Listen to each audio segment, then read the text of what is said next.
Okay, this is almost the graveyard shift. So I've got 5 minutes to try and summarise what we've heard today, and I'm going to drill it down into essentially trying to capture where the Kingdom of Saudi Arabia sits in what is an incredible opportunity.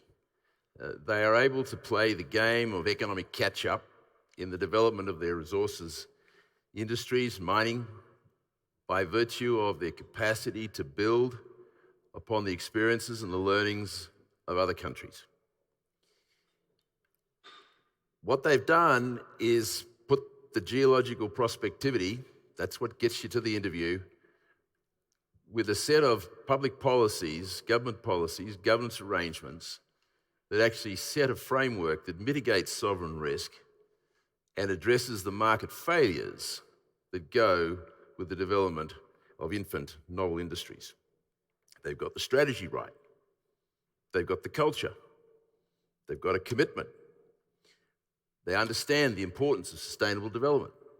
They understand the importance of bringing social and environmental stewardship into the framework of inclusive capitalism, where people who aren't direct equity holders but are indirect equity holders in what the mining companies do, the resource development companies do, they've sorted that out.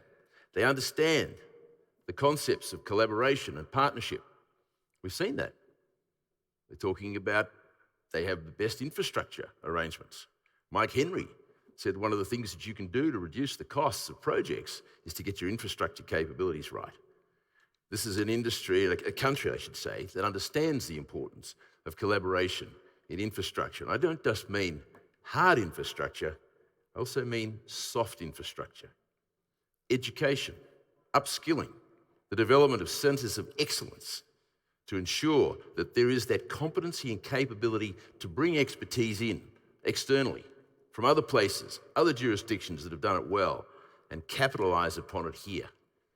They understand the market failures of capital markets. We had a great session here. Capital markets at the moment are more of a problem than they are an asset to the mining industry. They don't understand our sector, most of them. By their own volition, they have a lack of knowledge and expertise to differentiate and understand risk and to work out where the investment opportunities really are. Their default assessment of risk is to the brand. Well, that worked pretty well until they had a few tailing dams collapses. And so the capital markets, they've got us trading on the equities markets at 3, 4, 5 times EBITDA earnings. And yet they've got speculative stocks running at 15, 16 times. And they wonder why there's a dearth of capital coming out of the equity markets as risk capital. And we don't see anything like the requirements of the institutional funds to get their minds around what the risk-reward equation is. And we heard there's only, 10, 15 private equity firms, funds who actually understand and know the industry. And so what have the Saudi done? They've said, we'll give you co-funding of 75% of your capital. They've said to the exploration guys, we'll go hole for hole with you. We'll give you reciprocal assays for the measurement of what you find, what you're doing. We'll give you a foreign investment license within 24 hours. We'll streamline the regulatory processes so that your tenement licenses you get in 30 days. Then we'll have a 90-day before you can go into a mining license. You can look for any minerals you like. You don't have to nominate the minerals. There's a whole range of initiatives that they have brought in to address what economists call market failures that are impediments and inhibitors to actually going into a new jurisdiction.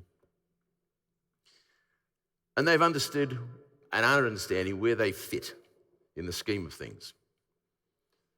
And that's essentially where they can capitalise on their comparative advantage. And we heard it said, one guy said, they've got the skills, they've got the terrain, they've got the geological prospectivity, they've got an attitude to upskill and educate their young people. And he said, and they've got the capital. And they've got the capacity to fast deploy that capital, because we heard the inconceivable demand curves for the supply of minerals is almost beyond the reach of any rational consideration of what's possible.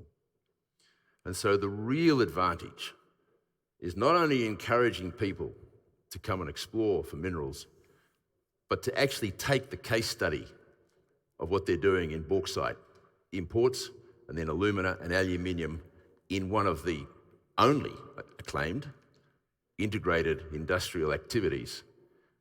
What about that for diversifying supply sources of some of those so-called critical minerals? And we saw that with lithium. And lithium is an energy-intensive process, particularly from spodumene. 1,000 degrees centigrade, you got to whack the heck out of it to get it. Then you've got to convert it to carbonate, to a hydroxide, and be able to use it. That's a very intensive process. And then there's the opportunity for that to be integrated down in the value chain. I'm now 23 seconds over my allotted 5 minutes. So all I want to say to you is they understand the imperatives. They understand the requirements to mitigate sovereign risk. They understand the need to get their geological prospectivity right. They understand the need to have people who can be part of the interoperability, part of the domain knowledge and the interpretation of that geological data, which is so different from one jurisdiction to another. And they get it when it comes to providing that level of security and that confidence that companies are looking for when they want to go into new jurisdictions. Been a pretty impressive day. I'm absolutely delighted there are so many of you that have stayed back to listen to this spiritual summary of what we heard.